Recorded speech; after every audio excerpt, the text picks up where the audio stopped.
Hello, my name is Artsy Sister, and today for the painting for the art history blog, I wanted to talk to you about the Cinderella in the realm of art history. Like Cinderella is one of the most popular fairy tales, and even in modern times, it has been done to death, and not just by Disney, but by other folks as well. And they sometimes do like the classical version, or they do a Cinderella but with a modern twist. Like the best example of a modern Cinderella is a Pretty Woman that she gets that she gets taken out of poverty by like a rich prince guy, a handsome kind prince. Well, but the original fairy tale is for those that are not familiar with it.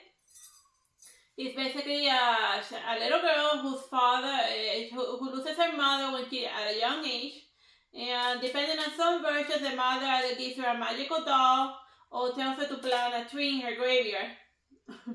And then the father gets remarried, and they all agree that the father gets that when the father gets remarried, he marries a woman that had like two daughters.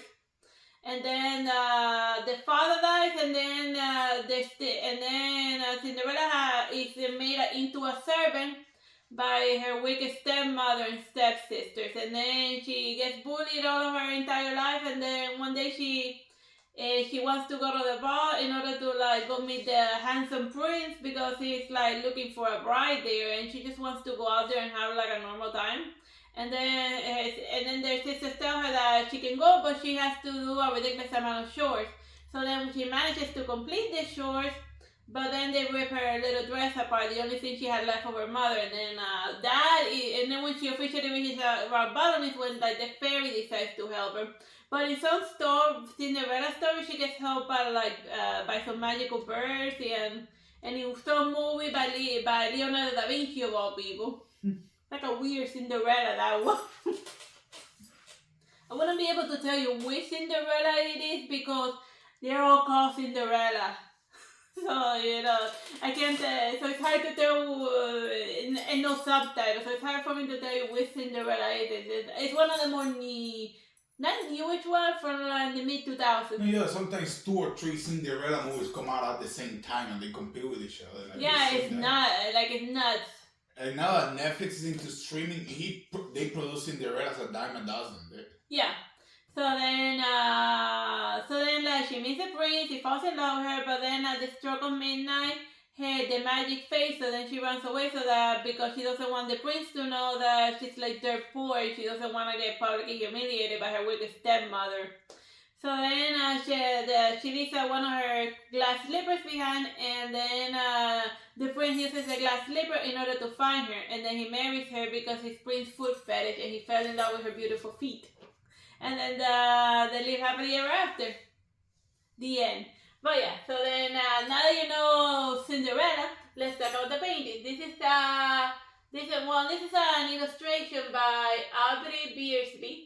And it's called The Slippers of Cinderella. So here's her little glass slipper, and then you can see that he made her feet very, very small. And the reason why he did that is because in some versions of the Cinderella story, the wicked stepsisters, in order to fit the glass slipper, they cut off their fingers in order to stick their feet in there because it's just such a tiny slit. That's why it's so important, the glass slipper, because Cinderella has like the smallest feet in the entire kingdom.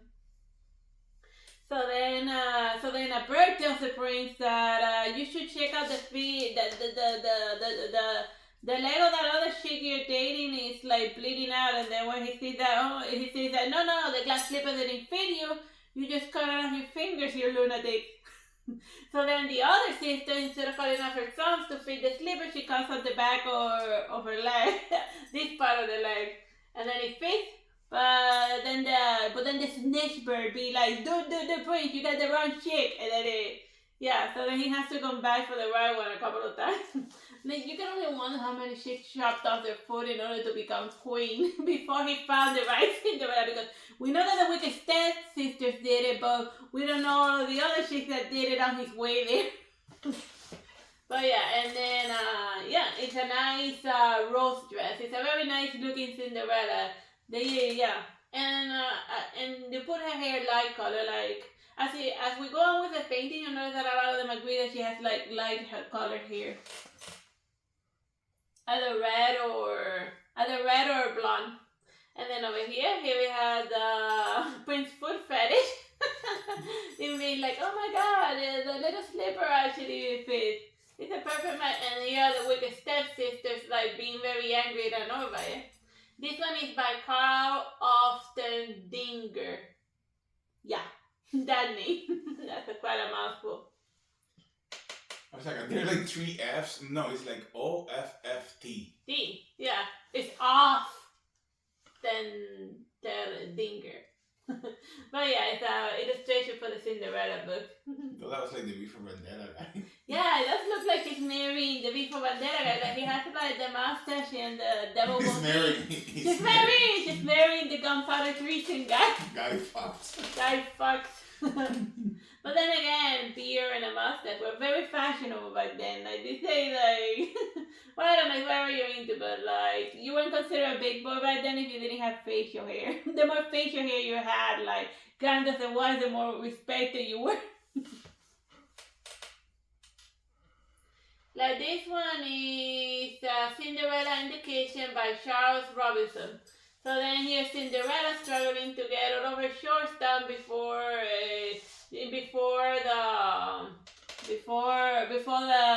it's time to go to the ball, and then they just keep giving her more and more chores. Is that a cloud card? Where?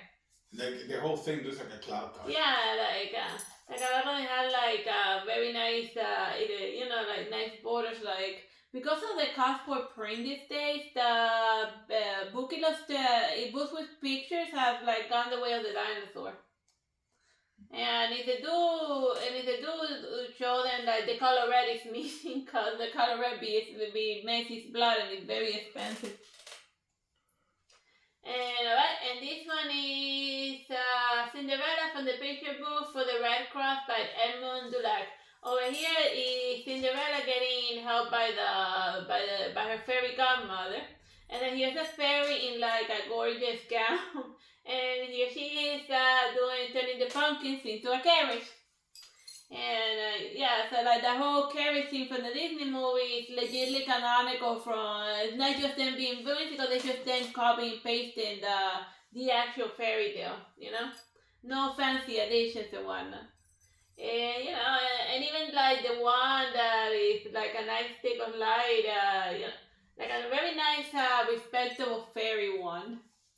And also like the fairy is like a very tall woman. And then there's a tiny fairy, like the fairies used to, like I don't know who said that like fairies were tiny little creatures. No, the fairies are full-size grown women. I don't know who started the myth that fairies were tiny. But then again, Tinkerbell was small, so they come in all variation sizes.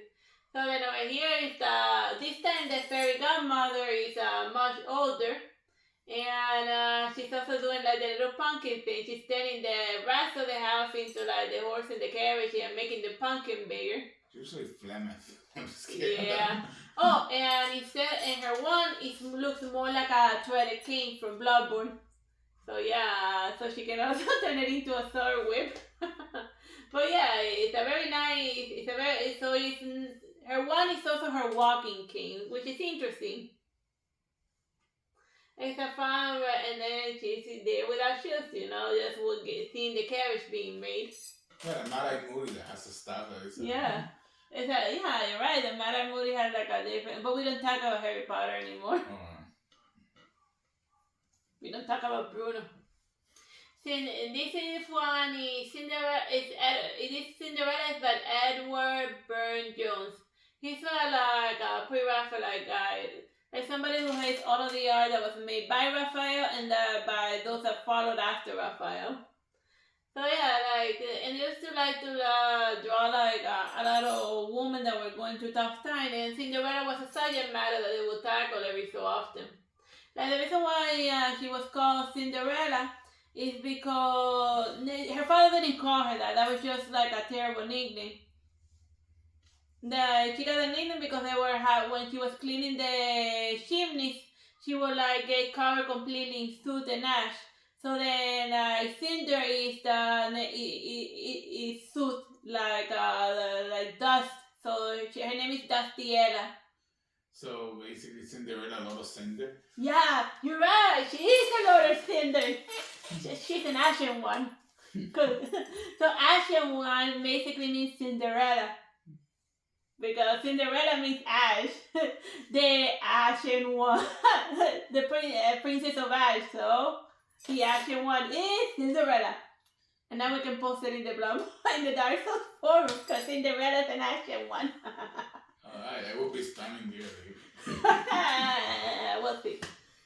Let's not get ahead of ourselves.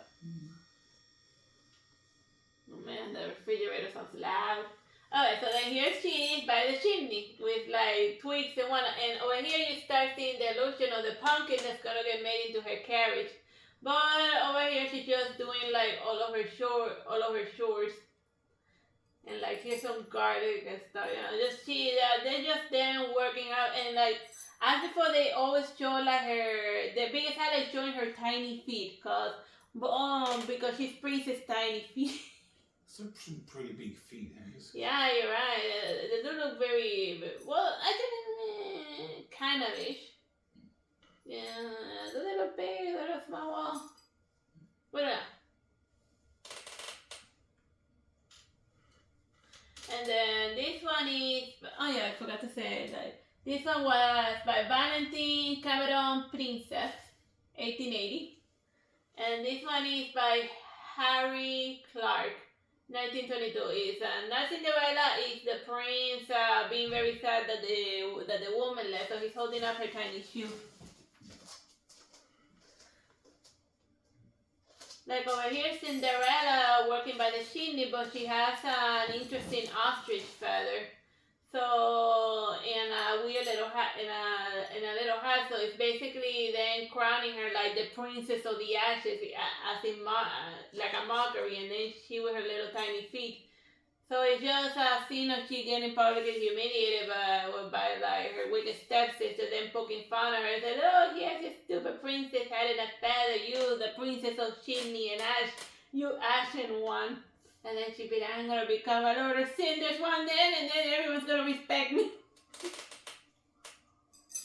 That one is by John Everett Millais, another Pre-Raphaelite. You see, the Pre-Raphaelites, they love painting Cinderella paintings. This one is by Thomas Sully, 1848, Cinderella in the Kitchen. It's this time, like, and this time she had a cat, but the cat wasn't evil. Like, what the hell? What the hell was wrong with like the Disney people and the cat naming the cat Lucifer? Like, what the hell, man? But yeah, originally Cinderella didn't got along with the cat, or she had a cat. The cat wasn't a bad guy in the original Cinderella. This one is Cinderella, but instead of she getting helped by a fairy, she's getting helped by two turtle dogs.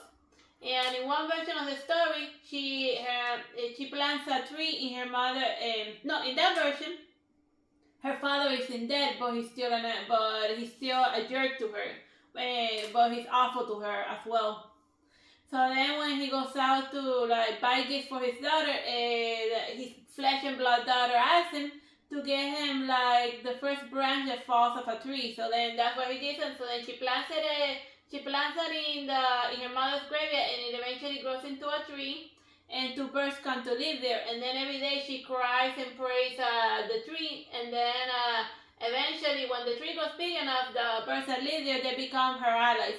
That's why in the Disney movie you wonder why are the birds doing all of the chores for her. It's because canonically, in one of the versions of Cinderella, she doesn't get fairies, she gets an army of birds, a la Alfred Hitchcock style. So the birds of Cinderella, that could be a good kind of horror movie. I know it's like a company that's making horror movie versions of fairy tales or all of the Disney properties. Like, these are low hanging fruit. Just they do Cinderella wrong, and then she sends her army of birds in order to like get revenge on her wicked stepsister. That could be a great horror movie version of Cinderella by using the birds. Oh, and rats. Don't forget the rats. That Cinderella one was by Eleanor Abbott. And this one is by Gustador. It's Cinderella in the ballroom with like the prince and everyone like being like, oh my god, look at the pretty girl and whatnot. Is that Don Quixote back there? Yeah, it kind of looks like, oh yeah, here's the king and queen just being shocked by like the beautiful lady there. And the prince finally taking an interest in somebody and like, wow, so cute. So that, but she's like shrinking into herself because she's like uber shy about the situation, and she's been abused for most of her life. She's like not used to being like praised and like getting complimented and being the center of attention for something good for a change.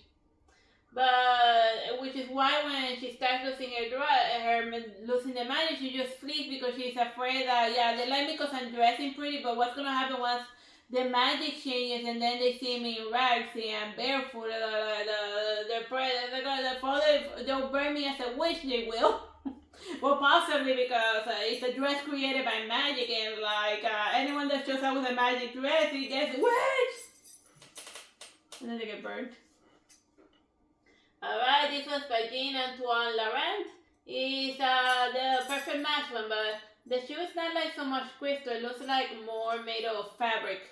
Like it's not like a glass slipper because it's not always a glass slipper, but it's always a very tiny shoe that you gotta that only a very tiny princess feet can fit. And then of course with the stepsister, they didn't cut off their feet this time, so they fell the match. And of course, they always put her right next to the chimney to remind. Like if you see a woman right next to a chimney, they're probably painting not like a servant woman right next to a chimney. It's probably a Cinderella painting if it's between the 1600s to the modern times. Because sometimes they're not labeled as Cinderella, but it's definitely Cinderella because the symbol of Cinderella in those days was the chimney, because she's named Ashen One because of how often she would work at the chimney and get covered in soot and ash. So yeah, so if you're looking at painting, you see a woman by chimney. No, that is a Cinderella that hasn't been labeled properly. Because Cinderella, as you can see, it was a very popular fairy tale from like the 1600s. And this one is a more modern painting of Cinderella, and I just want to show you because I just like the way that the golden gown. And I even did a Hollow Knight parody of this this painting where I made Hornet Cinderella. Should have put it in the list, but I forgot to add it. But yeah, this one is by Cunico Whitecraft. Yeah, very nice looking Cinderella arriving to the ball with like her rat servants and her pumpkin carriage. And this one is by Oliver Hedford. But you see, by the ashes, the fairy godmother manifested from the chimney. So maybe the fairy godmother is Santa Claus' wife. Because we know what Santa Claus does and that he's magic, but maybe that's what his wife does when like his husband is delivering presents. She's like the fairy godmother. That's just some crazy theory. A film theory. But yeah. Like a painting theory. Yeah, the fairy godmother, since she comes out of a chimney so much, she's like the Santa Claus' wife, Mrs. Claus. She's the fairy godmother that helps the Cinderella. I mean, she also gives fancy gifts a la Santa Claus style to very good little girls, right? So yeah, it does fall within the Santa Claus power level spectrum. But now I'm sounding insane. Moving on. By Oliver Hedford. Oh yeah, still running, right? And this one is the stepsisters, and the name is cut off. Oh yeah, here it is, by Mildred Leon. See, that's why it's important to always sign your work. Cause like the illustration itself, it didn't have like a title the name of the author per se, but thank God that the Mildred Leon had the common sense to put her name on her illustration, because otherwise nobody was gonna know what this was called. And even where I found it didn't say the name of the artist. But yeah, but now you know. And then over here is Cinderella preparing the fancy dresses. All of the other sisters who are getting ready to try on the glass slipper. Even though she totally knows that that's her glass slipper, but she's gotta buy her time before striking.